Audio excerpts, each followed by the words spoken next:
Eh bien, bonjour à tous. Aujourd'hui, ça va être une vidéo de vieilles choses. Je voudrais vous présenter des livres qu'on avait récupérés, qui sont anciennes et que j'ai envie de vous présenter tout simplement pour que vous puissiez apprécier avec moi tous ces merveilles.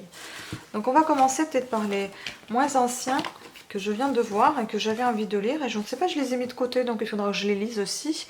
Donc c'est encore Henri Troyat, vous voyez, je sais pas, je commence à vraiment apprécier cet auteur alors que j'en ai lu aucun de ses livres, mais j'en ai mis pas mal de côté que j'ai envie de découvrir, donc je vais le mettre celui-ci aussi de côté. Ça me fera, au lieu de mes 29 livres de Boucol, ça fera 31. Donc La lumière des justes, la Barinia, Barinia en russe. Donc c'est un livre qui fait 400 pages, qui était édition Flammarion en 1959, et édition Poche est sortie, je sais pas s'il y aura une date, donc c'est Gélo. Voilà, c'est désagréable par contre les pages, berk. Bah, ça doit être à peu près la même année, hein. Donc illustration de François Boudignon. On n'en a pas d'illustration dans le livre? Non. Par contre, la lecture assez bien, je pense, mais par contre, elle est très très désagréable. Donc dans ce deuxième volume, qui peut se lire comme un roman séparé, la belle et ardente Sophie, jeune aristocrate française aux idées républicaines, est devenue la Bagne, l'épouse du barin, du seigneur russe Nicolas Ozarev, qu'elle a suivi dans son pays. Sa vie à Kachtanovka, immense domaine où les paysans serrent son parquet dans de misérables villages, constitue pour Sophie une extraordinaire expérience. Indignée par l'injustice de certaines coutumes russes, elle n'hésite pas à affronter son beau-père, hallucinante figure de vieillard despotique, mais qui finit par céder au charme de la jeune parisienne au point de jalouser son propre fils. Dévouée à tous, Sophie apprend à lire au petit moujik Nikita. Moujik en russe, c'est le mec, l'homme un peu brusque, qu'il adore en secret. Mais est-elle assez attentive aux sentiments que Nicolas désœuvrait sans naître en lui pour la belle Daria Filipovna? Je ne savais pas, vous voyez, que c'était un deuxième volume. Il faut que je vois ce que c'est que le premier volume. Et puis bon, si celui-ci peut se lire indépendamment du premier, je vais peut-être le lire et puis voir si j'ai envie de lire le premier. Donc voilà, ceux-là, c'est pas très très ancien, mais c'est parce que je les ai mis de côté et j'avais envie. Le merveilleux voyage de Nils Holgersson à travers la Suède, de Selma Lagerlöf. Mais comme vous savez tous, j'ai fait des études ou pas, si vous avez, ça vous savez tous ou pas. J'ai un Master 2 en LLCE suédois, langue, littérature et civilisation étrangère. Donc la langue suédoise, la principale, ensuite c'était norvégienne, et puis bon, j'apprenais un petit peu le biélorusse et l'ukrainien dedans, dans l'université. Mais mes deux mémoires étaient centrés essentiellement sur la culture suédoise, donc c'était sur la linguistique suédoise, la décoration suédoise, et puis j'ai commencé le doctorat que j'ai arrêté aussitôt parce que bon, c'était pas du tout mon truc. Donc revenons à un autre livre. Donc j'ai choisi justement parce que voilà, ça parle de la Suède. C'est Selma Lagerlöf, c'est une écrivaine très très connue en Suède et tout court dans le monde. Donc livre de poche, texte intégral. Normalement ça a été publié d'abord Librairie académique Perrin en 1963, l'année de naissance de ma mère. Le livre, bon, les pages sont un petit peu rêches, donc un peu désagréables. Et publié Poche 64, un an après. Donc, quel gosse ne désirait pas être transformé en tomte? Mais les tomtes ne sont pas de chez nous, ni les trolls, ni les femins, qui firent une si belle peur à la mauvaise mère à Klitz dans Morbacca, qu'elle en oubliera d'être méchante après son aventure. Henri Poulaille.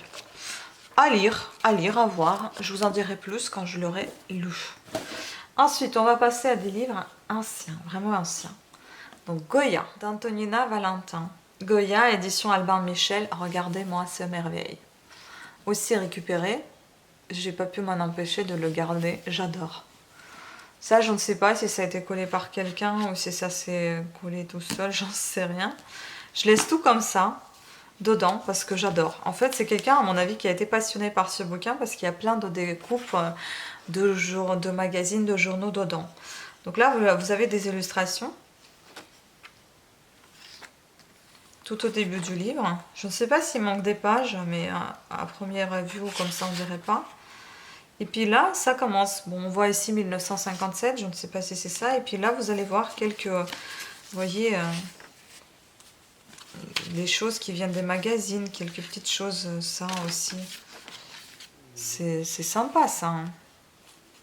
Je pense que c'est quelqu'un qui a été passionné par ça. Et qui avait gardé tout ça. Belle écriture. Hein.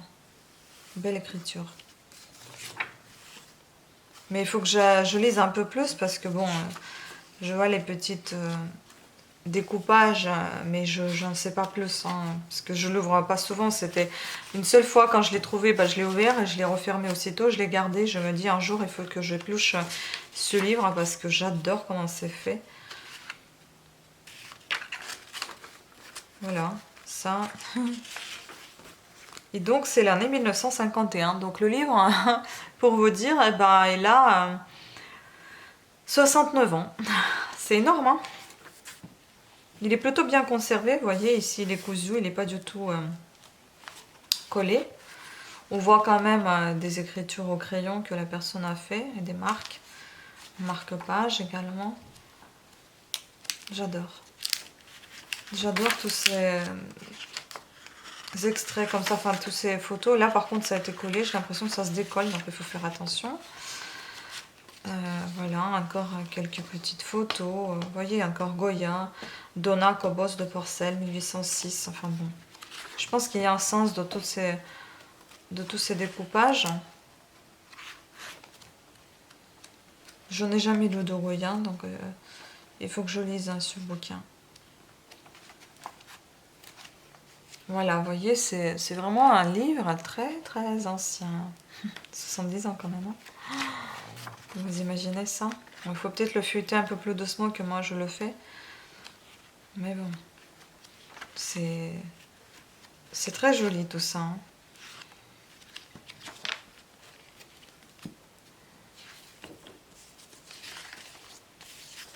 Oui, il y a des portraits et tout ça.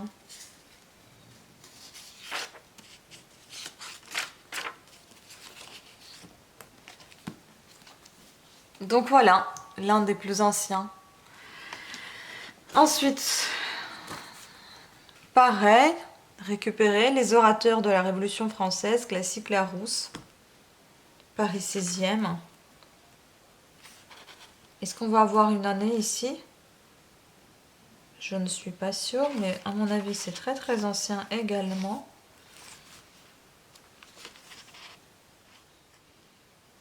C'est bizarre que je trouve pas l'année à chaque fois sur des bouquins comme ça. C'est un tout petit livre. Hein.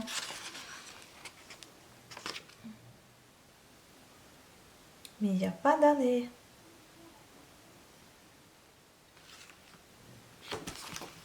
Je sais pas si c'est 39. Il faudra que je fasse des recherches. Si je trouve d'ici là, eh bien je vous le mettrai directement ici dans la vidéo, l'année. Mais pour le moment, j'en ai aucune idée. En tout cas, pour son âge, je pense qu'il doit avoir bien 50 ans, ça c'est clair. Il est très bien conservé. Il est aussi cousu, vous voyez. C'est pas vraiment de la... Ah non, c'est de la colle. Hein. C'est pas vraiment de la couture. Non, non, non. On dirait que c'était de la couture. Donc, peut-être pas si vieux que ça, mais peut-être là en mauvais état. Enfin, voilà. J'aime juste son état comme ça, vieux. Ensuite, il y a celui-ci, bon, aussi mal conservé. Madame de Sévigné. Madame de Sévigné. Lettres choisies. Les meilleurs livres. Donc, édition Fayard. Pas de date également. Dommage. C'est comme un style de journal, vous voyez. Au marquis de Pomponne, 1664. Ouais, des lettres en fait, voilà. C'est assez jauni, mais c'est joli. Hein. Pas de date, malheureusement. Fin du premier volume. Il y en avait plusieurs volumes, vous voyez. Ensuite, celui-ci, mon père m'a dit. Elliot Roosevelt.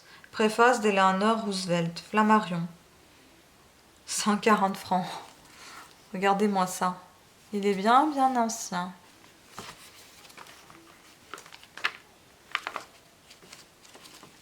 Est-ce qu'on va avoir ici une date aussi? Ou bien non?